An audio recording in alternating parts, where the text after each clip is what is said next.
All right, friends, buckle up. We got a lot to cover today. Sam Murjovsky, News Talk 840 KXNT. Greetings, friends, and welcome to the program.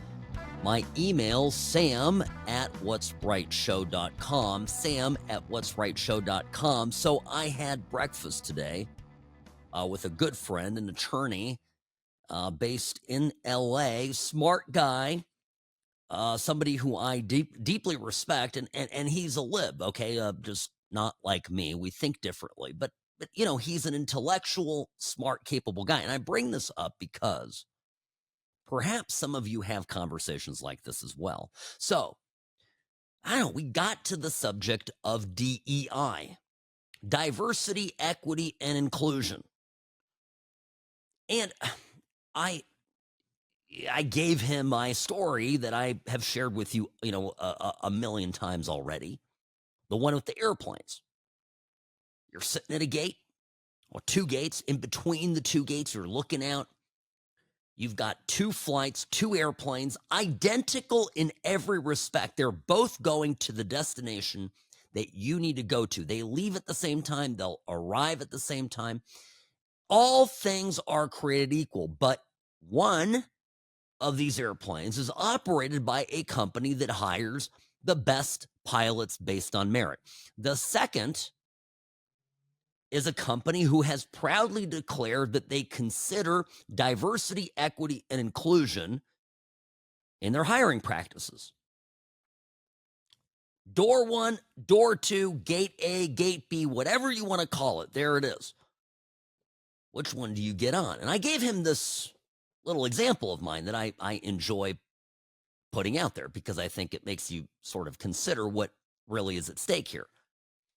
And he looks at me and he said something interesting. I got a response that I don't typically get, and I wanted to share this with you. So he says to me, well, Sam, I didn't think you were going to ask me that. I thought you were going to be a little bit more on the nose. So on the nose? What do you mean on the nose? Well, Sam, I thought you were going to ask me, one pilot is black and the other one's white. And I looked at him, I said, but that's irrelevant. It doesn't matter. That fact doesn't help me at all. What does it matter if the pilot's black if that company only hires based on merit? I don't need to know anything else. That's it. Case closed. So his next point is, well, I don't have enough data to tell you and decide whether you're right or wrong. I said, it's not about data. It's about understanding how percentages work. Let's just suppose, right, that you have a class of 100 pilots. How many of 100 pilots, okay, are going to be people of color? I mean, I'm going to cut to the chase here. Just overwhelmingly, if you go to a training school for pilots, flight school, you're going to see white men. And that's just, it is how it's, whatever, that's what it is. Now, I'm not going to say why. That doesn't matter. It just statistically, there will be far more white dudes than there will be black women, for example. And so I said, well, okay, so let's say I've got a class of 100 graduates and throw out the number. 7 are people of color. And the airline, and let's pick on United. I don't know why, but I'm going to, because United declared in the midst of all of this DEI insanity that they were going to hire 50% women and people of color. And they're just going to make sure that in the cockpit is fully diverse. It's the most important thing. 50% are going to be women or people of color. Well, what happened? Okay, so if you declare that and you've got 8 candidates that fit the bill, or 12, whatever it is, out of 100, you will statistically pass over more qualified white male candidates in order to get your 50% quota. This is just math. My friend looks at me and goes, well, I just have to look. I'd have to look at the actual data. I go, well, all right. Then he says to me, well, hey, Sam, don't you think it's a noble thing, to get, minorities into jobs that they don't traditionally seek out and where they traditionally haven't, participated in? And I said, sure. I think it's great. I think it ought to be encouraged. I'm just not willing to die for it. That's it, right? And this takes me to a far greater topic, which is that everywhere we have stopped taking merit into consideration, where we've stopped putting merit as the number one determiner, whether you get into a particular job, every place that this insane ideology has taken root, where diversity is important, things have gone to hell. The real story about Trump and this Qatari jet is that Boeing cannot get its crap together long enough to produce two very expensive airplanes for the American president. If Boeing can't even make an Air Force One, what the hell are they doing? How is this not the topic? And this is, I'm convinced, right, that liberals want to endlessly talk about, but it was a Qatari jet, and oh my goodness, it actually wasn't the government plane, it belonged to the prime minister, and he is a bad, bad man. Okay, I got it. But why can't our leading airplane manufacturing company in the United States produce one gosh damn airplane? Two, that's embarrassing, is it not? And isn't it funny, well, sad actually, that Boeing really began, you could spot the moment where it began going down the hill when they started considering and putting into executive bonuses thresholds, goals, if you will, for diversity hiring. Did Johnny Q executive reach his diversity quota for the year? Ooh, yes or no?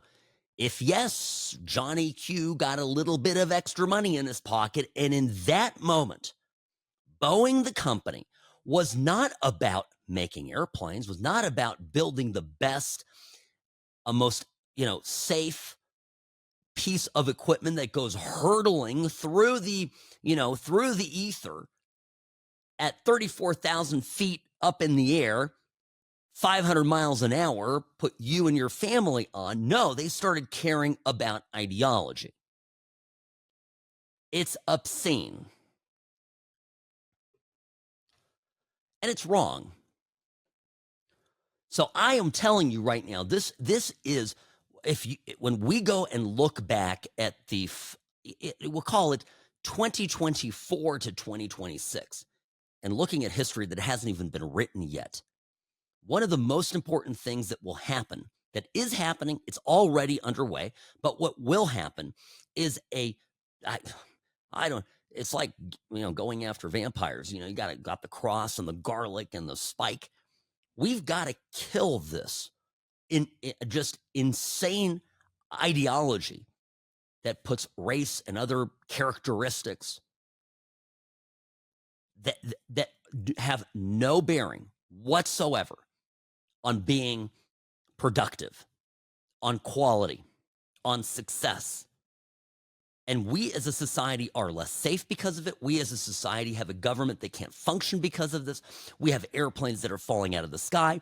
We have people working in these traffic control towers who are, what are they? That's the same problem. They didn't hire white guys. They just said, well, we got to do diversity hiring, got to prioritize the diversity hires. Well, white guys were like, okay, well, you don't want us, we're out. Now they got Newark Airport or whatever it is, that one tower that has one person directing, I don't know how many flights. Everybody's looking around going, how did this happen? It's the Democrats' bat nuts crazy ideology that made this happen. So, unacceptable. And it's changing. It is changing now, and it's going to be one of the legacies of the Trump administration. Mark my words. A quick break, and we'll get to don't worry, big day for Trump today.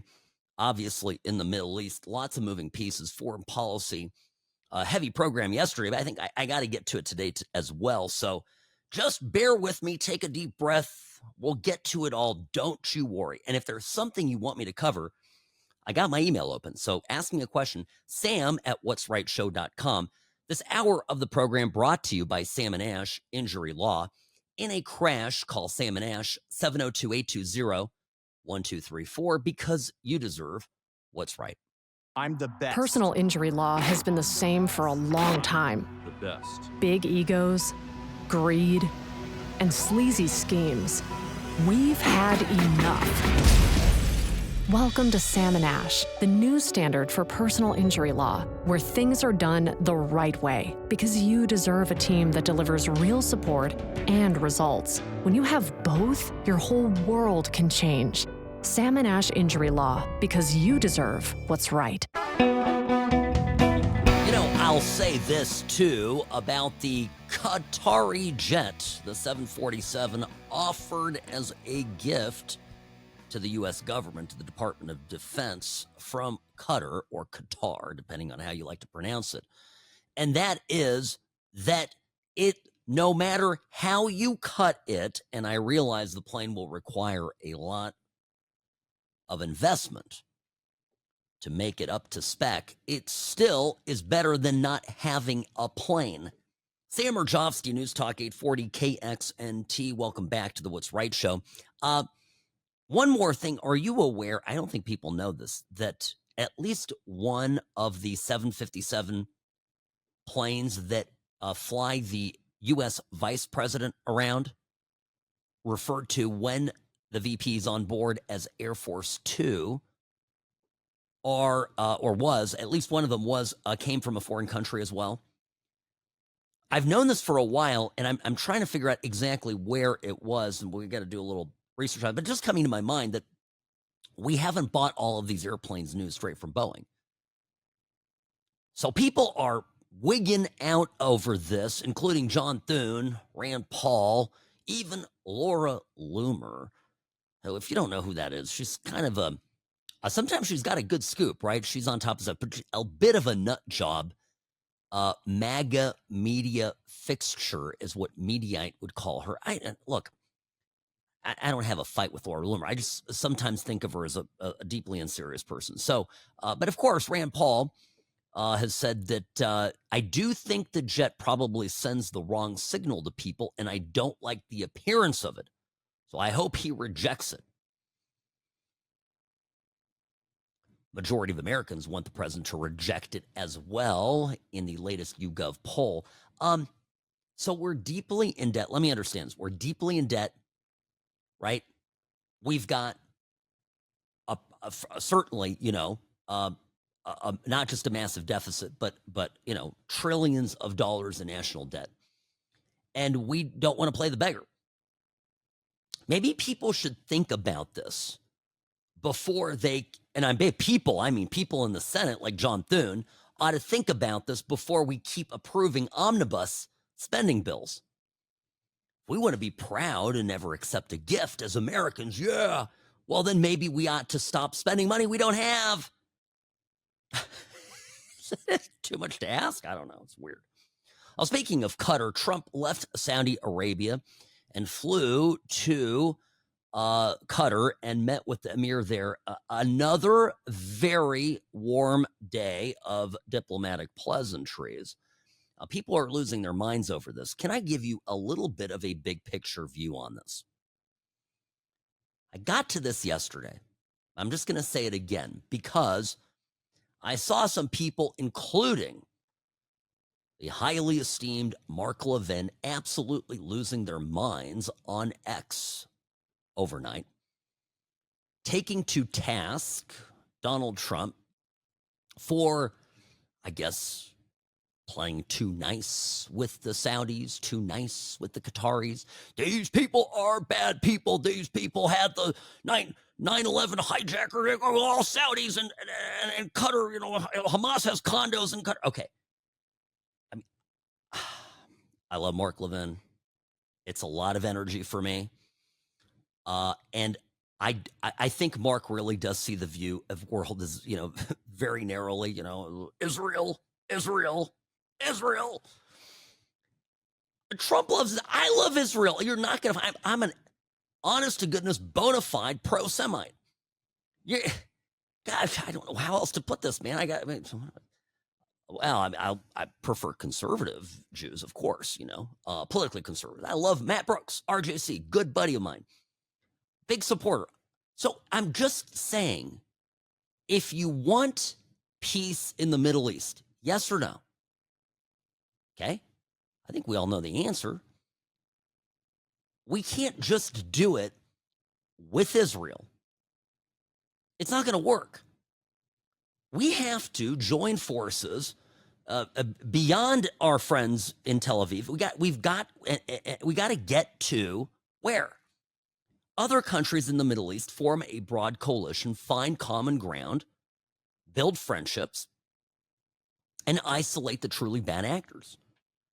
Now, Trump has strategically, he did this in his first term, he's certainly doing it now, strategically believes that Iran is the worst, baddest of actors on the stage. But he also views war as a last resort.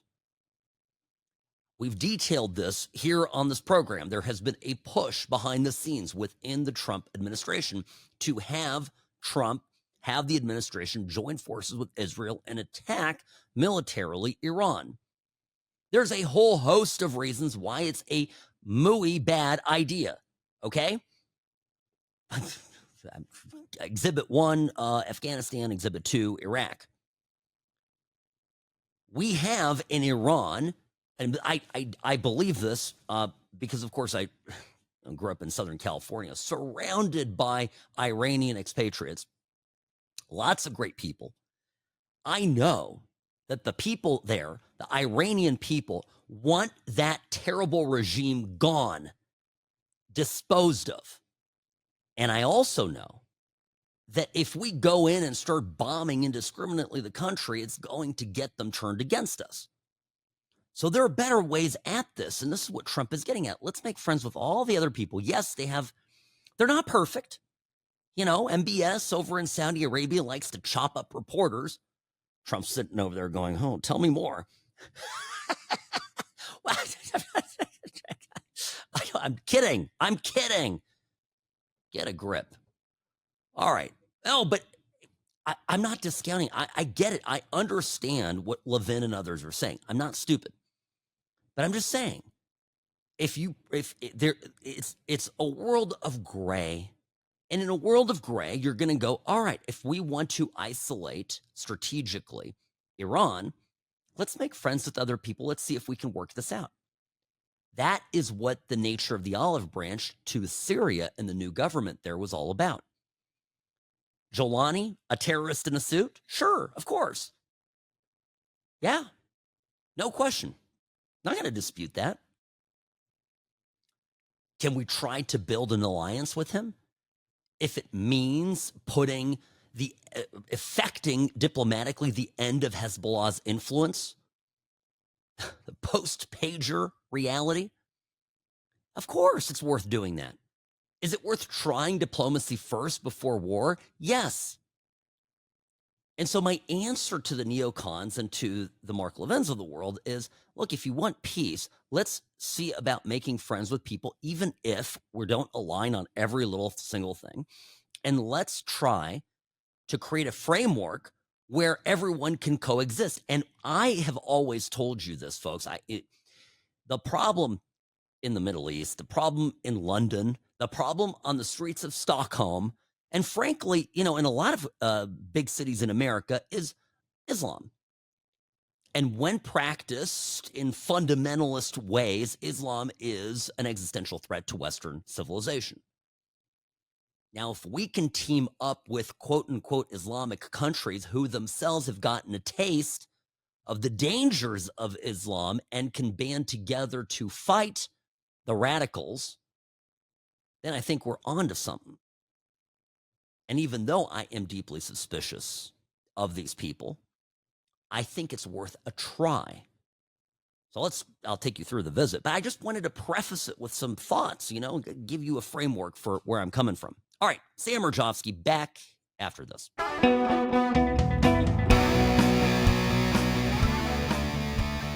Rarely wrong, always right. Sam Mirjovsky behind the What's Right microphone. Greetings, friends. Welcome to the program. Great to have you with us. Checking my emails here, sam@whatsrightshow.com. Email me if there's something specific you want me to address later in the program. I want to first mention that when it comes to diplomacy, what is it about? What is diplomacy? It's about building relationships. It's about friendships, right? Fundamentally. I'm going to get to this right because Trump left Saudi Arabia this morning and flew to Qatar. And so I want to play this little video of him leaving Saudi Arabia there at the airport. It gives you an idea of this relationship. But before I get into that, I'm an attorney, right? And here at Sam & Ash, handle cases, for many of you, in fact, have called in and gotten help from us. And, I try to, when I'm a practicing attorney in doing the work that I do, I try to resolve as many cases as I can without litigation.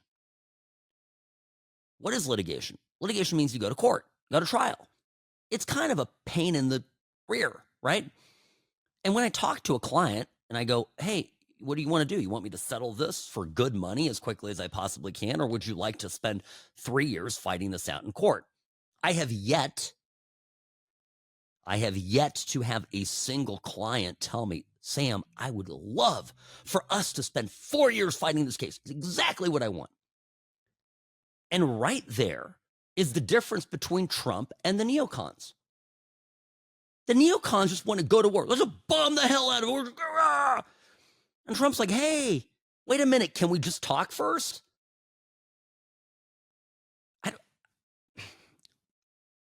I'm just trying to make an argument for why diplomacy is the place to start. Now, I sometimes obviously have to litigate a case. And by the way, I have something that happened on the Hill in the last 24 hours that I want to share with you. And it really shows exactly what I keep saying in our Sam & Ash commercials, how you cannot trust insurance companies. So hang tight. I have that for you later in the program. But sometimes I have to go to war as a lawyer. Sometimes we as a country will be forced to knock the smithereens out of people like the Houthis. We have to do it. But only as a last resort. So this is what it's all about. Now here, there's no audio. Well, there is a little sound bed on this, but I'm going to play this for those of you who are watching on YouTube and on Spotify, and you can see this, and I'm going to just lower the background, the sound bed on this, but I'm going to describe what's going on. This is the presidential limo, the Beast, pulling up to the very shabby 40 years old Air Force One that Boeing can't get its stuff together to fix or to replace. And who's getting out of the Beast? MBS. The head of Saudi Arabia got into Trump's car and drove with his friend to the airport, and now Trump gets out of his side of the car, is shaking hands with various dignitaries there in a farewell ceremony. And wait for this. There's a reason why I'm pulling this up, because so Trump is shaking hands. It's very warm, and MBS, the leader of Saudi Arabia, is standing right there off to the side, just waiting for Trump, waiting for his friend. And this is real friendship, right? So anyway, here's what's going on. Okay, cameras, all right. Trump is talking. Now Trump is going to go up the stairs, right? And he shakes hands. Very long handshake there. Hand over the heart from MBS. Trump gets starts going up the stairs, and Mohammed bin Salman literally waits for Trump to go up the stairs. I got a little bit of music. It's a little overpowering. But I'm pointing this out. This is exactly what you want from an American president to deal with, I would say, in the Middle East, a very strategic key ally. And here, Trump is patting his heart, waving down to Mohammed bin Salman as he boards the airplane. End of clip. I don't know if that's... I wanted to play it for you. I'm telling you, this is good stuff. All right? So he gets to Qatar, gets another incredible welcome. I'm not going to play too many of these clips where there's not a lot of words, but my point is he gets to Qatar, he plays, he gets in there, and he begins to start, wheeling and dealing. Now they begin, funny enough, to talk about airplanes. Now, do they talk about the free plane that Trump is getting from Qatar? No.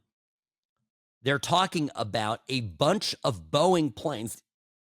Trump has the head of Boeing on one side and the kind of head of the government there for Qatar on the other.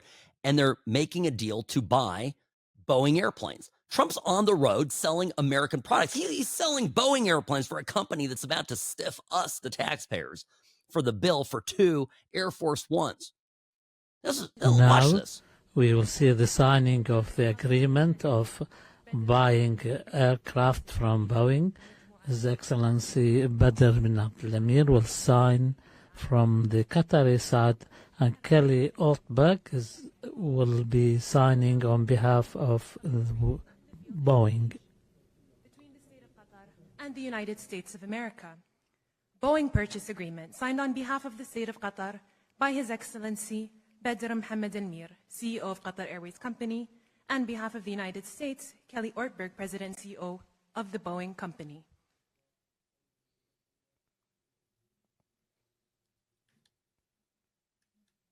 There they go. Now they're signing it. Both sides are signing it. The CEO of Boeing is very happy. And so this is you want to know how big this deal is?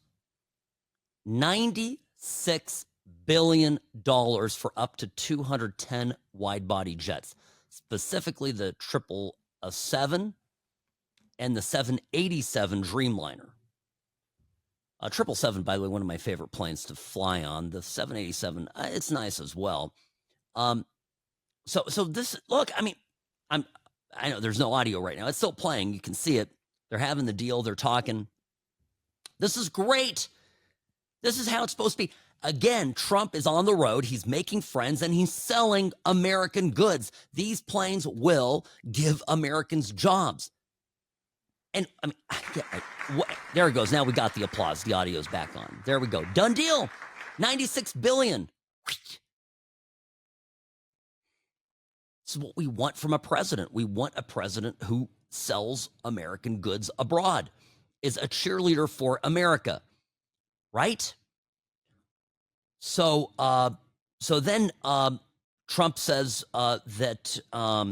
Here's a nice. I just want to play a little bit of what he's saying in Qatar. We came from Saudi Arabia, where we have another great man over there that's a friend of yours. And you two guys get along so well and like each other. You sort of remind me a little bit of each other, if you want to know the truth. They're both tall, handsome guys that happen to be very smart. But he's also a very special guy, and it's good to see all the relationships forming in the Middle East, because the Middle East is really being talked about all over the world, and we're having a lot to do with it. We're helping a lot, but they're doing a tremendous job. So I just want to thank everybody very much for being here. I want to thank the media. The media has been very fair, actually, and it's a great honor to be with you. This is, you take a look at this room. This room is the real deal. That's called white marble. It's very hard to buy. Believe me, I know very well, because you try to buy it, you can't buy it. And you just take a look at what you have here. It's been incredible what you've been able to build as a nation. Camera zooming out. This is a stunning room, enormous. I mean, it's just a hall. and they've got the desk set up there. Anyway, so Trump's being complimentary and flattering, and he's being a good guest. He's being kind, thoughtful. You know, this is what we want. And again, diplomacy. Can we try that instead of war? If we've been doing the same things over and over again in the Middle East, isn't it about time that we try something different? Now, Trump did mention Gaza. These were his remarks as to that. My administration shares the hope of so many in this region for future of safety and dignity of the Palestinian people. But that cannot happen as long as Gaza's leaders take delight in raping, torturing, and murdering innocent people. Can't have it. I greatly appreciate the constructive role that the leaders in this room have played in trying to bring the terrible conflict to an end, including by helping secure the release of American hostage Edan Alexander. It was a big day yesterday, a very important day. I was told just before I left that they were going to be releasing Edan. We thought Edan was dead 3 weeks ago. They said Edan was no longer living. And it was a very, very good thing. Ultimately, all hostages of all nationalities must be released as a stepping stone to peace, and I think it's going to be happening. A lot of things are happening. A lot of very positive things are happening on every front. Yeah, so, look, I mean, I keep reading stuff from the despondent neoconservative. Oh my gosh, Trump is stabbing Israel in the back, and he's going to declare a Palestinian state. I didn't even get into that. What was that, a week ago? Trump is going to call for a two-state solution. So I put it out through my contacts, and had a buddy of mine, actually reach out to Mike Huckabee and go, yeah, hey, they know each other. Huckabee's the U.S. ambassador now in Jerusalem for the U.S. So he reaches out to Huckabee and goes, is this what's going on here? He's like, this is BS. As a U.S. ambassador, Trump's U.S. ambassador to Israel, I would know about this if this was true. So again, Trump isn't going to these places and being like, oh, and I feel, and thank you, my host, and I just love Hamas and the nice people of Gaza. No, he's calling it as it is. He's calling it out. He says that the Palestinians cannot have safety and dignity, doesn't say anything about statehood, as long as their leaders delight in raping, torturing, and murdering innocent people. I mean, is that right or wrong? I mean, what else do you want him to say? So I'm just telling you, Trump is doing it right. He's building relationships, and at the same time, he's not compromising on our values, and he's not leaving Israel out to dry. Gosh, I'm just battling a lot of stupidity out there right now, friends. Sam Murjovsky, News Talk 840 KXNT, The What's Right Show. It's brought to you by Sam and Ash Injury Law. In a crash, call Sam and Ash 702-820-1234 because you deserve what's right.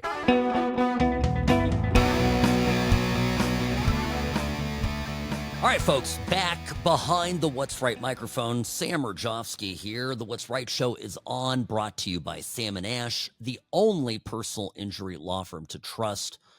702-820-1234. That's the number, 702-820-1234. I vouch for this firm because I am the Sam of Sam and Ash. I feel like that's a pretty personal endorsement. No, I think so. Okay. So I'm talking about Trump. This is great. This is a great tweet from Scott Adams. Adams is the Dilbert creator, super bright guy. And I'm going to get to the fireworks on Capitol Hill here at the top of the hour because RFK Jr. is on a roll and the left is foaming at the mouth over it.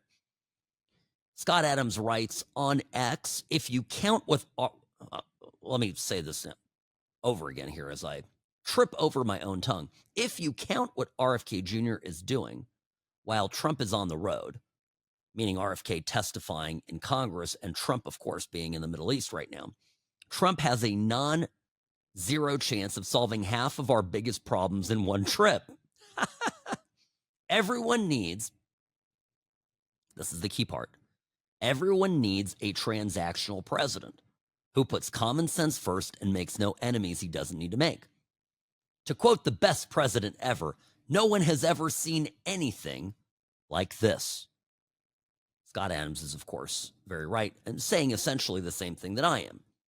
Now, we'll get to the RFK Jr. stuff here next hour, but I'm pointing this out because here's Trump talking as he lands in Qatar, and he sits down with the emir of Qatar, and this is just kind of him talking, but you start to get an idea of all the things that Trump is trying to do, all in the space of one trip. And at the same time, he's talking about camels and he's just wandering through it. This is classic Trump. But pay attention to the part about Russia and Ukraine. Well, I have to say that we've been friends for a long time. Hard to believe, right? Remember that first meeting very well. And we've liked each other and we've worked with each other. And now we can work in the highest capacity. And we'll bring peace not only here, but I know you're very much involved in helping us in other regions, like what's happening with Russia, Ukraine, etc. And I think we're having some pretty good news coming out of there today and maybe tomorrow and maybe Friday, frankly. But we'll see about that. But I just want to thank you for everything, and maybe in particular our friendship. It's been a very loyal, great, beautiful friendship. And the job you've done is second to none. You look at this, it's so beautiful.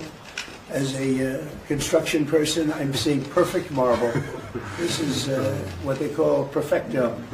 And just a great job you've done, and what a beautiful place. And we appreciate those camels. I haven't seen camels like that in a long time. And that was some greeting. We appreciate it very much. Thank you very much. Thank you very much. And have a lot of fun. Thank you, sir. Yeah, he loves that marble. Trump's a builder, so he notices these things. I've built buildings. I know what it's like. You just start to see things. You go, oh my gosh, I know how much that costs, and I know how hard it is to make those kind of things as beautiful as they are. So anyway, but Trump is in the Middle East, and he's working behind the scenes to bring the Ukraine war to an end. So he's over here with the Saudis. He collected $600 billion there. He moves on to Qatar, not for himself, for America. Get a grip. Okay. Then he moves to Qatar. I think he got 1.3 trillion in investment, including $90+ billion just for Boeing. Signed a deal right there in the background. You know, he's got his little, this is like, the octopus in the kitchen, in the cartoon. He's got all these different things going on, including Ukraine. He's like, I don't know, maybe maybe if things break and I have to get, leave this trip and go fly over and meet with Zelensky, meet with Putin, I'll do it. Count me in.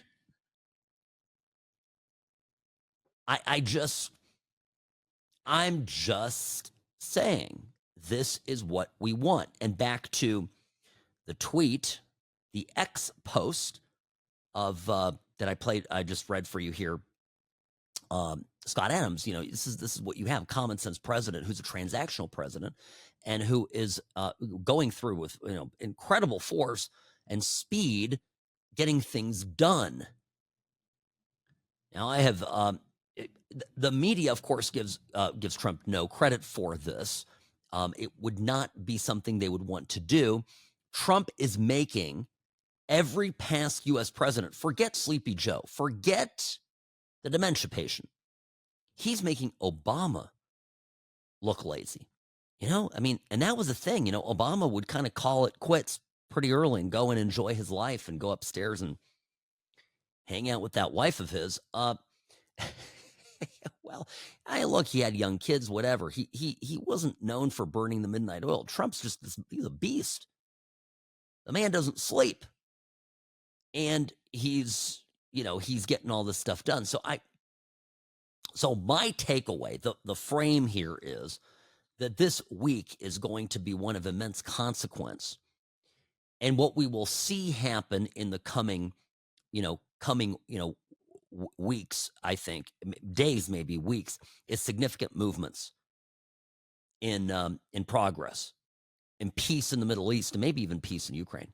Now, I want to point something very important. It's not worth playing the clip because it's just, again, one of these audio, video only grabs. Ron Lauder, who is one of the most influential Jewish businessmen, gives to Holocaust causes, right? An absolute supporter of the Jewish people and of Israel, accompanied Trump on this trip and went to Qatar and was seen talking with the emir there. Anybody who tells you that Trump is cutting out Israel, turning his back on Israel, is not an ally of Israel anymore, doesn't know what they're saying. They're delulu, as the young people say. All right. I'll be back after this. Sam Murjovsky, News Talk 840, RFK Jr. on fire. You don't want to miss this. Stay tuned.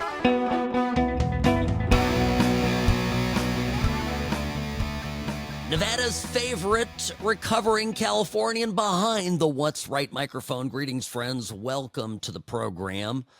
I did get a great email here from listener Richard. It is often overlooked, but some diplomats and most Middle Easterners know refusing a gift is perceived as an insult. This is in regards to the plane that's been offered to the U.S. by Qatar, and this was all done before Trump visited the country, which, of course, that visit is going on right now. So Richard also writes, so Trump has to contend with this, too, when assessing how to deal with the proposed gift of a Qatari Air Force One. Richard, you are absolutely correct. Yeah, I had I have a very good friend, close friend. His name is Ed. Did a lot of business all around the world, particularly in the Middle East. And he was when one Islamic country, and he was building a golf course for a very famous person who was also the leader, ruler, king, if you will, of that particular country. Anyway, Ed is, a nice Mormon guy and married at the time, and so gets a knock on the door, and a gift has been offered by the palace, and the gift is a beautiful woman sent to his hotel room by the leader of the country. So obviously he's like, I can't. Thank you, I'm not interested. Turns the gift down, if you will. Well, this was in the 70s, maybe. Okay. Turns the gift down, and like 35 minutes later, there's another knock on his door, and this time it's a young man. Turned that one down as well. So you can't accept, Richard, all of the gifts. But yeah, if they're knocking on your door and saying, "Hey, here's a new airplane," tough to say no, and not be rude. All right, friends, welcome to the What's Right Show. My email, if you have questions for me, see, I do get them here during the show. Richard can attest that we are live. Sent this to me at 1:54. Okay, just saying. Sam@whatsrightshow.com is my email. And on Twitter, on X, if you're not on X, sign up today. I don't know what you're waiting for. All the people you love are on there. We're all on there. Okay? And go on X, sign up. You can free account, doesn't cost any money, and then follow me at What's Right Sam. And if you follow the program at What's Right Show, you can see show clips. You'll see, even the whole show gets posted there, so you can watch it, listen to it right on Twitter, and then watch it because there's a camera. It's me. Look at me. All right. I know you're driving. If you're driving in the car on AM, I'm sorry, I can't pop up on your screen yet, though Elon Musk might eventually come up with an idea there. All right, folks. Big day on Capitol Hill. By the way, you know who had a really, really busy day? Besides Trump, besides RFK, are the lib protesters that were paid to appear at the Capitol. They were out in full force. Well, first off, you had the protesters that came in to try to disrupt the Medicare debate. So Trump is trying to get the Republicans in Congress to make it so that illegal immigrants don't get Medicare. I mean, what a shocker. So it is now being misinterpreted and deliberately characterized as Republicans want to kill Medicare. All right. Here's what that scene looked like as these people were being forcibly removed from a House meeting room. And the protesters all showed up. You've got people in wheelchairs. They're jamming up the hallway. You've got Capitol Police going, listen, you got to vacate. You're breaking the law. You're trespassing. Now they're, wait. Here, I'd like to kill the volume here. Here's my question. I guess if you're protesting Medicare cuts and you're a liberal, you are allowed to, Lakin, by the way, filling in for Robbie, doing a great job. Robbie is in an undisclosed location somewhere fun. Lakin, you can now apparently disrupt Congress. You can trespass again. You just, as long as you're liberal and crippled in a wheelchair, you can do whatever the hell you want. Isn't it funny how suddenly this is not an insurrection? I want to see if any of these people are going to be charged with an Enron-era law that goes to claims that they are disrupting a proceeding of government. That's what they're doing. When there's a hearing on the Hill, it's a proceeding. It's a governmental proceeding. Okay. I just want to point that out. Now, RFK got his own attack on him right as he was giving his opening statement. So, this is, this was good too. So he gets attacked. Which one is this? You got to give me some help here. Is it number 13? I think it's number 13. Here's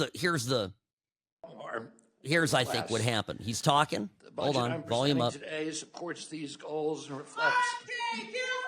There we go.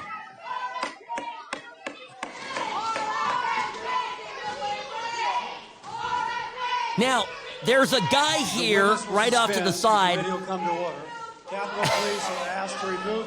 Look at, there's a guy that looks like Larry David. Members of the audience. Do you know who that is? Are reminded disruptions will not be tolerated. Yeah, him.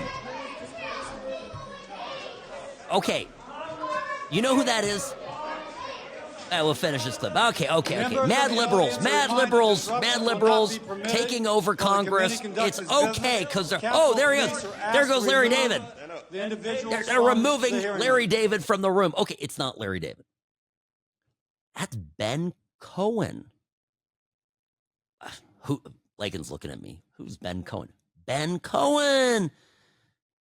Ben and Jerry's. He's the ice cream guy. This guy, his company, it's been bought out by Unilever, but whatever, makes crappy ice cream, mass produces it, probably puts a ton of chemicals in it. And he is protesting a lifelong Democrat with the last name Kennedy who wants to remove poisons from food. This is the peak absurdity that we are living in right now, folks. Ben Cohen. I don't know where Jerry was. He looks like Larry David in that screen grab. I'm just saying everything that was that is RFK Jr.'s platform, his agenda, has been something that Democrats have historically embraced. And now suddenly they're not embracing. In fact, they're fighting it. Why? They're fighting it because it's Trump. Now, we're going to get to this here because there's more to this than just reporting on what the news is. And by the way, you want to talk about Medicare and Medi-Cal? Medi-Cal is the state insurance in California. In the news, incidentally, today, in a little newspaper I like to refer to as the LA Times, the printed version of it is excellent if you keep a hamster, a gerbil, or any other defecating animal in a cage. Newsom calls for walking back free health care for eligible undocumented immigrants. Even Newsom is like, we can't afford it. This is great. Now, the illegals that are already signed up, they will now have to pay, if Governor Newsom gets his way, $100 a month. And they will, as of January 1, refuse to enroll any future illegal immigrants into the Medi-Cal system. Why? Because California, and we're always reminded by Gavin Newsom, the 7th largest economy in the world, la-di-da. They can't afford it in California, so why the hell can the United States afford it? Tell me that. Jeez Louise. Sam Murjovsky, News Talk 840. Be right back after this, folks. Don't go anywhere. The What's Right show is brought to you by Sam & Ash Injury Law. In a crash, call Sam & Ash 702-820-1234 because you deserve what's right. The Sam & Ash team, they wanted me to have the best care. They had my interests at heart. I have an enormous amount of gratitude. I cannot say enough thank you.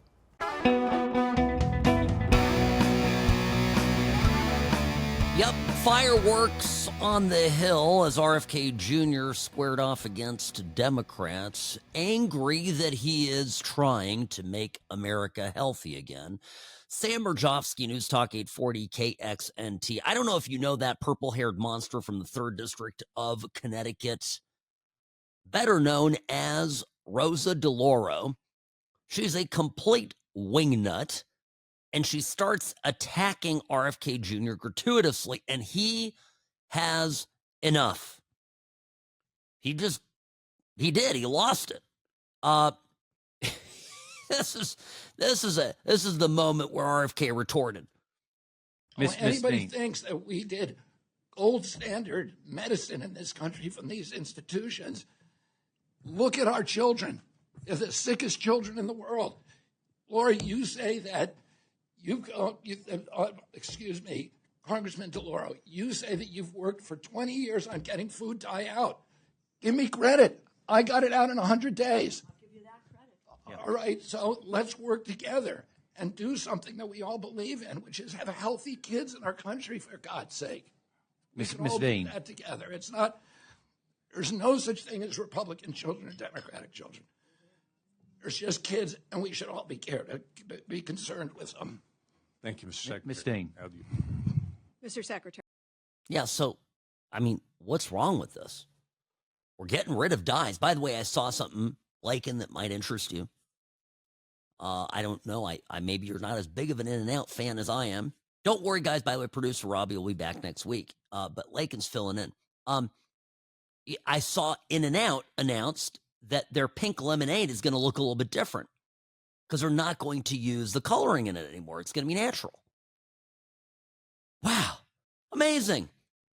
Thank you, RFK Jr. They also announced that they would be changing their ketchup to the natural version of Heinz that does not use high fructose corn syrup. By the way, it's actually technically not true. They didn't say it would be Heinz. Heinz, they don't use Heinz in all the states.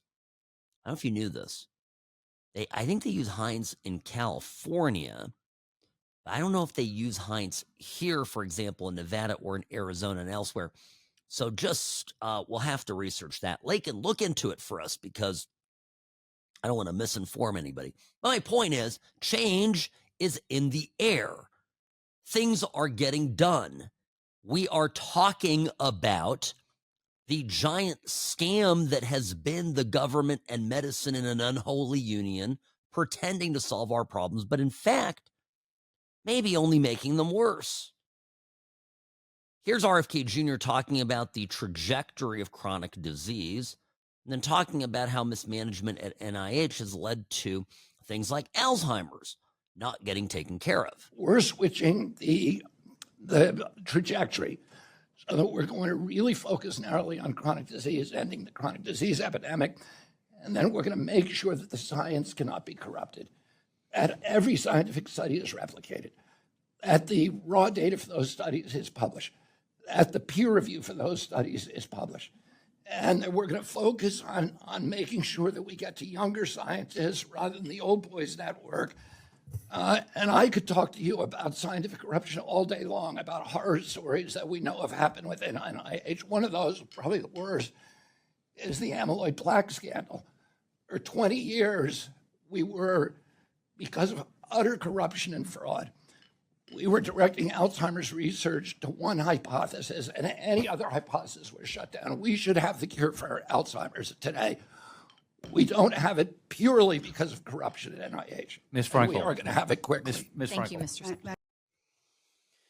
You know, these Democrats on the Hill, and honestly, even some Republicans, they all benefited from the immense money flowing to the NIH, to all of these ridiculous NGOs. Their friends, family members, spouses, kids, whatever, were all employed by them. The money kept coming. People kept getting rich. Luxurious townhomes were purchased by people making $180,000 a year. Life was good for everybody except that you and I, apparently the dummies that are just trying to work hard and pay our taxes and live life.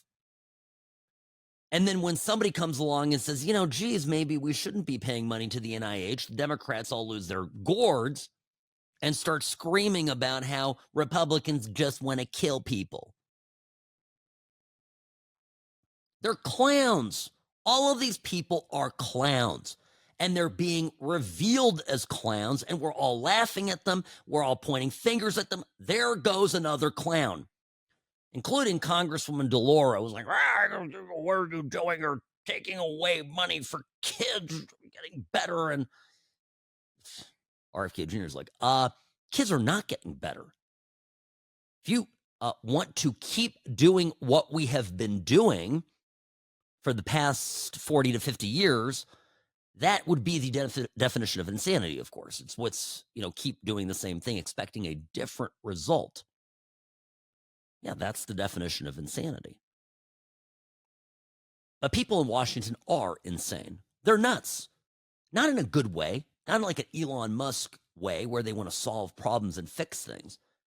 They are nuts because their levels of sociopathy are so high that they are perfectly happy and content with screwing everybody so that they have one little bit of a better leg up in the world than the rest of us.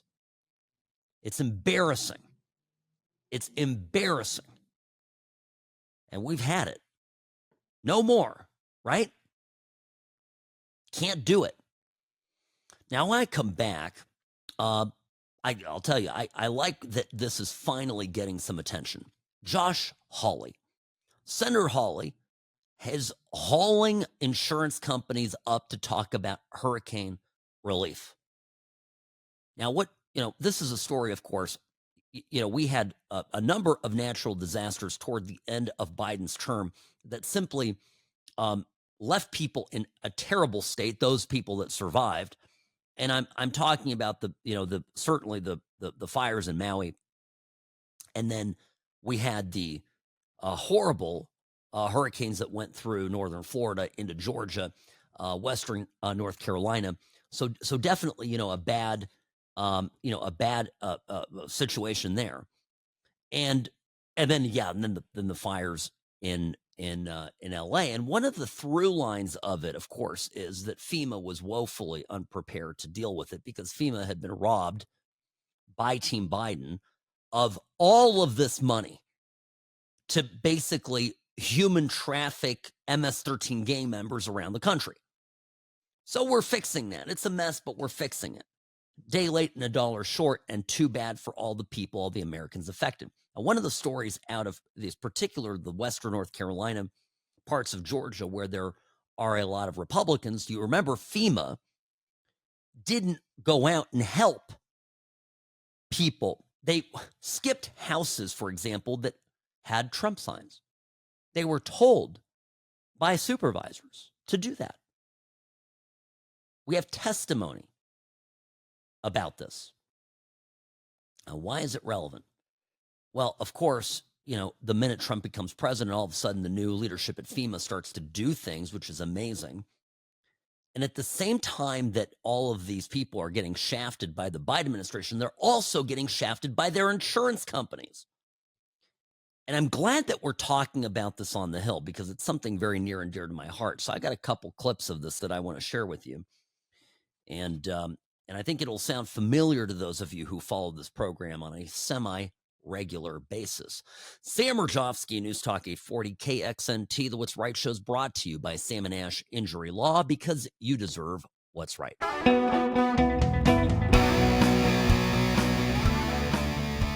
Greetings, friends. Welcome to the What's Right show, your place for common sense conservatism, Monday through Friday, 1 to 3 p.m. here on News Talk 840 KXNT. So, today on the Hill, we had some questioning. This was really, really interesting stuff.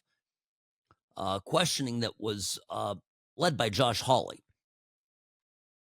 And this is, there's a Georgia resident. Her name is Natalia Miguel. And she lost her home was severely damaged in Hurricane Helene. And she was insured by Allstate Insurance. Now, Allstate Insurance sent out an adjuster, okay? Now, this homeowner testified previously, but then a guy named Schroeder, who is a adjuster for Allstate, gets called to the stand and testifies to this particular subcommittee. And so here's Josh Hawley. He's asking Schroeder a question. Now, Mr. Schroeder, because you were that first adjuster who worked for Allstate who came out to look at this home. You were a field adjuster deployed for Allstate through pilot catastrophe. Is that correct? Yeah, that's correct. And you were the first one to inspect Ms. Miguel's home after the hurricane. Is that right? Yeah. And you went in person, I think. Is that correct? Yes.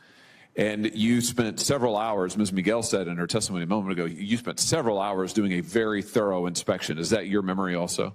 Yeah, that's correct. And how serious would you say the damage was in your own, just your personal recollection? Extremely, probably the most serious that I saw on this deployment. Wow, the most serious that you saw on the deployment, which makes sense given these photos. So you start, if I understand correctly, you start to prepare an estimate for a full replacement of this breezeway right here. Does that sound right? Yeah, that's correct. So then he's preparing it, right? Everything's going to go great. And what do his bosses at Allstate? This is a good guy. I'm looking at this guy. By the way, he's incensed by what happens next. This is why he's testifying. But this is based on how he's talking, his mannerisms. He maybe is a veteran. Good man.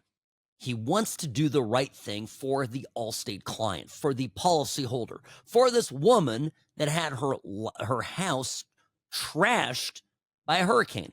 And she has insurance that she pays for to cover it. So what did Allstate do? But then you were instructed, you were told by the higher ups, no, we're not going to do a full replacement of the breezeway. So only do an assessment for a partial replacement of the breezeway. Is that correct? Yes, that's okay. correct. So then you start working on that, and you're working to get as big of a damage claim as you can for Ms. Miguel in line with the facts after you've already been told, no, we're not going to do the full thing. And then before you can even complete your work, you're taken off the case. Is that right? Yes. Why do you think that happened? I was told it was due to time I was taking too long, but I don't believe that is the case. I think that Allstate saw from this and my recently prior estimates of being very thorough and complete and going back and forth with reviewers on coverage that it was going to be a higher estimate and it would be more cost effective to reassign it to an adjuster that would listen better.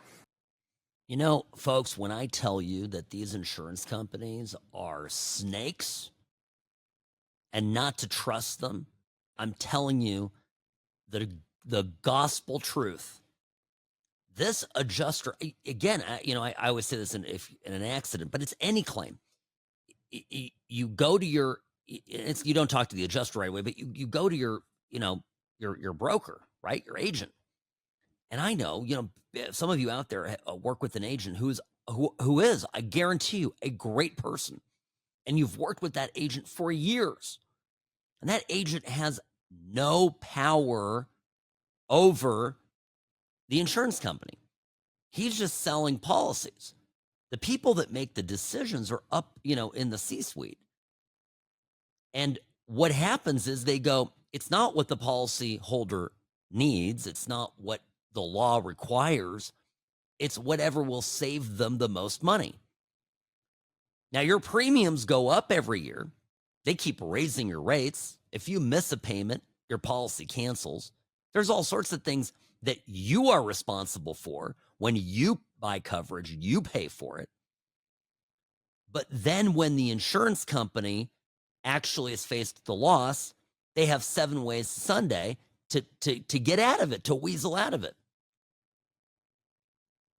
And we're finally hearing about it on the Hill. And by the way, I love that it's a Republican getting at it, because this ought to be, by the way, a bipartisan issue.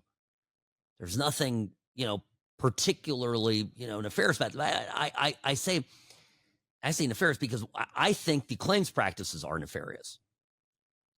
And I think I just don't even see it as a political issue.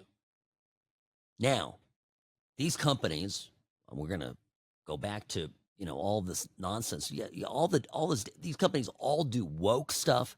They all get into DEI. They all waste money on stupid things. And then when you need them the most, they don't show up. And they have plenty of really good people that work for them. No question about it. But by the way, fun side note, I'm over here at Sam & Ash. I just hired a new attorney. She's experienced, right, but new to us, and she's going to be starting next month. We're really excited, and she comes from insurance defense. And when we sat down and I, to talk for the first time, I said, well, okay, so you're doing insurance defense. Why would you want to switch to our side, the plaintiff side, represent injury victims instead of to represent the insurance company? And she said to me, because I can't sleep at night. I hate what I do. I go, I don't blame you, but tell me why. Well, she goes, well, every day I come to work and I have to find ways of telling people no when I know that what they are asking for in terms of compensation is absolutely fair. We find ways to say no, even when we know it's not the right thing. And I can't live with myself anymore. I just can't do it. And I'm like, yeah, okay, you're hired. I mean, it was more to it than that, but yeah, I mean, I absolutely get it. I see it. I understand it. I feel it. And I've done this, I've done this now long enough, as a plaintiff's attorney representing people. And I try to convince, it's always my conservative friends, Republicans generally, who are like, no, I'm going to call the insurance company. Sam, listen, I'm going to do the right thing. I'm going to go in palms up. I'm going to say, I'm going to show them my receipts. They're going to do everything right. They'll take care of me. It's just, I know how this works. Well, maybe in the 50s it worked that way.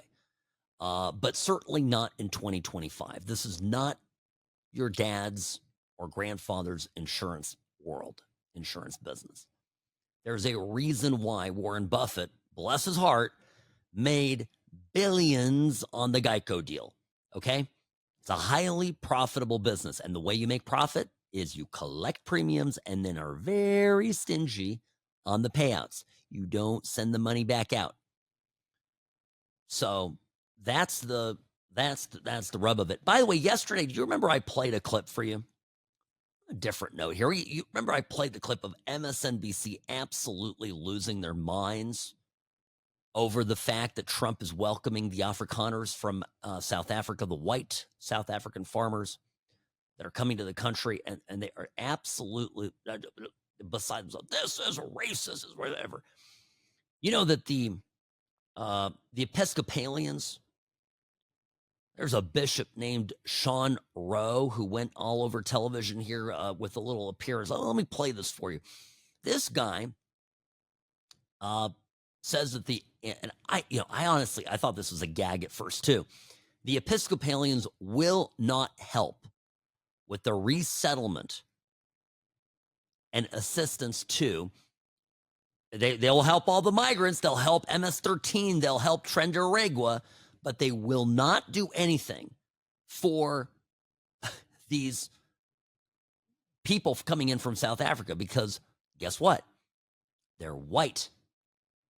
We can't be ourselves in the Episcopal Church and take the step of resettling white Afrikaners from South Africa. Our church has a long commitment to racial justice and reconciliation, and we have historic ties with the Anglican Church of South Africa. Desmond Tutu is a part of, been a partner in this work for us.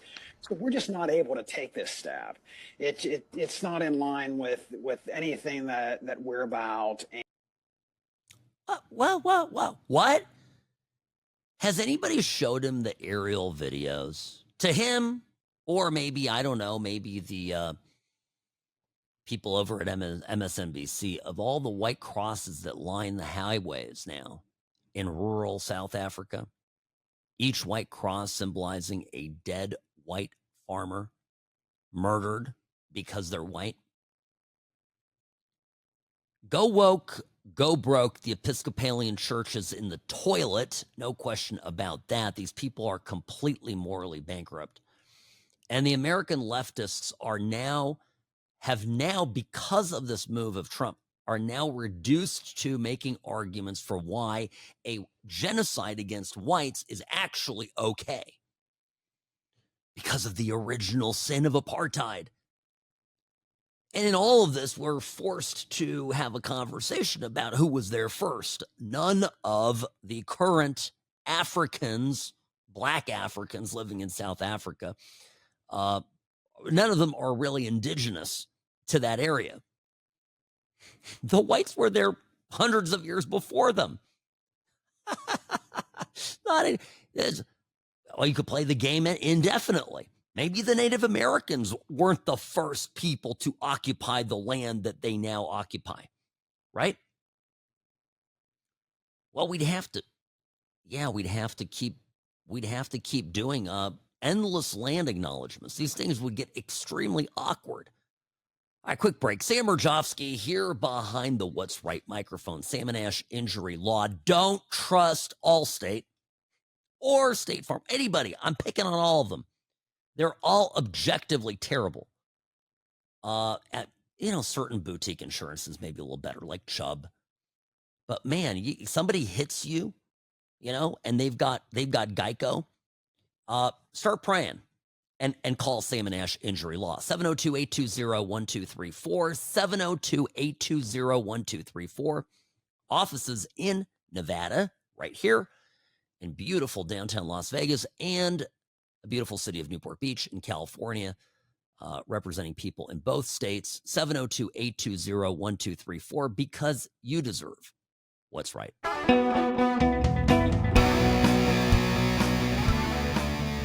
Greetings, friends. Sam Murjovsky here behind the What's Right microphone. Welcome to the program.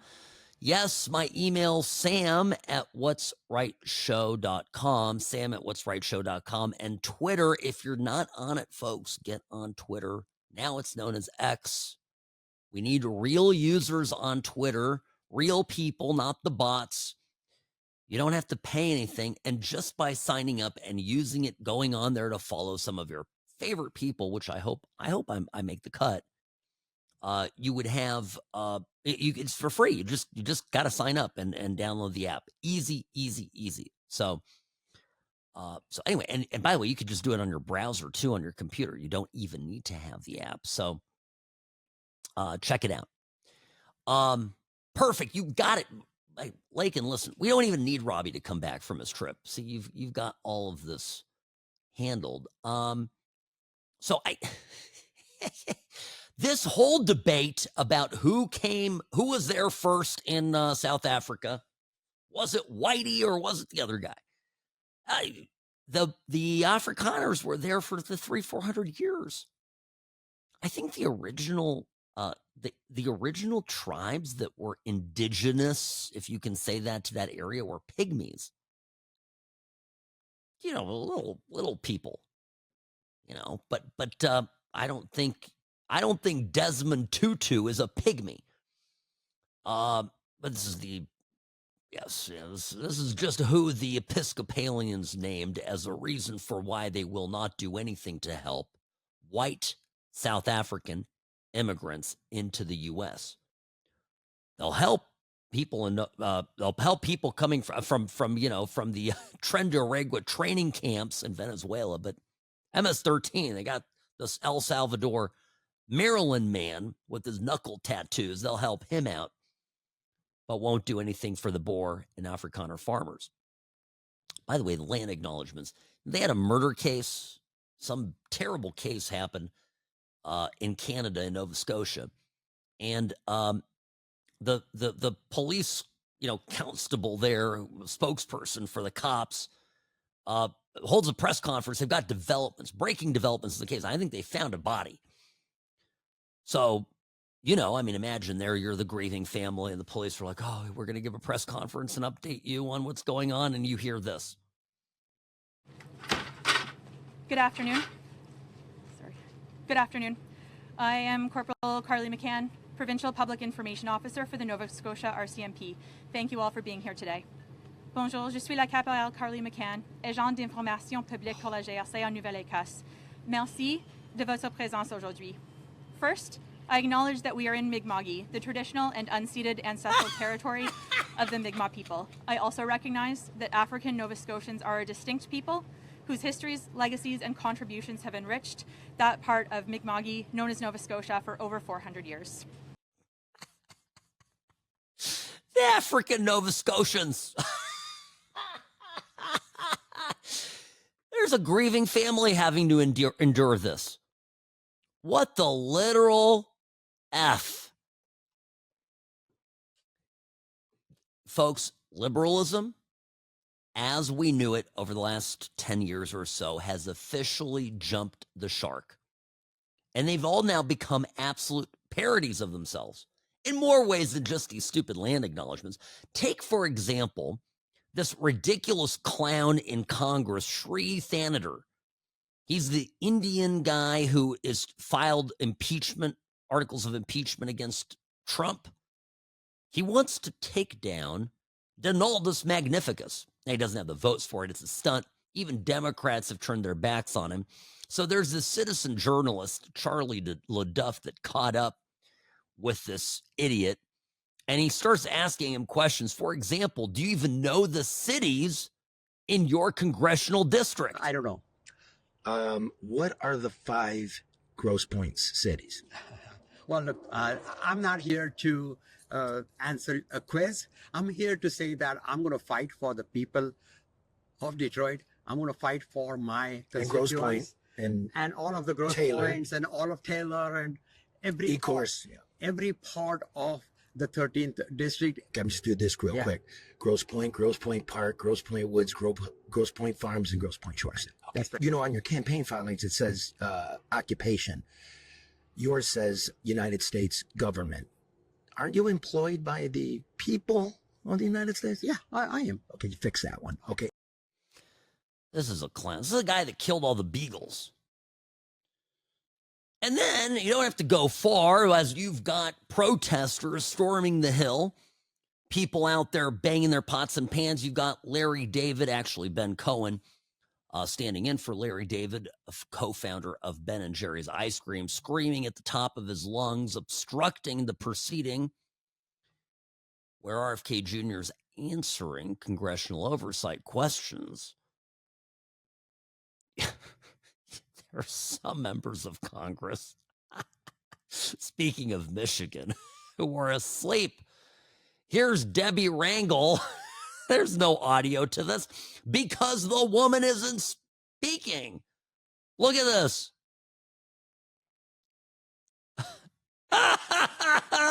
She's asleep. She's asleep in the hearing room. Boy.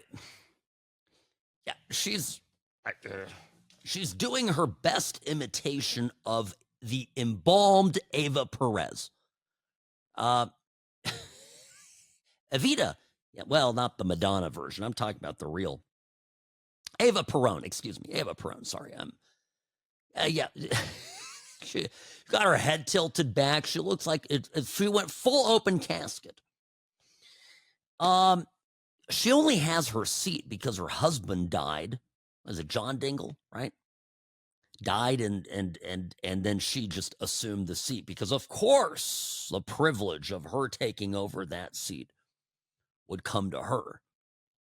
Democrats view this government as their property. That's the fundamental problem. And when you start to read between the lines and you start to see what they do and more Doge findings come out, and the cuts, I hope, finally get embraced by Republicans in Congress, all of this will slowly come to a screeching end. And the soundtrack of all this histrionics going on is really a function of that. Democrats realizing that the gravy train is done. Sam Murjovsky, News Talk 840 KXNT. I'll see you folks tomorrow. Be safe out there. Crazy people wandering the streets.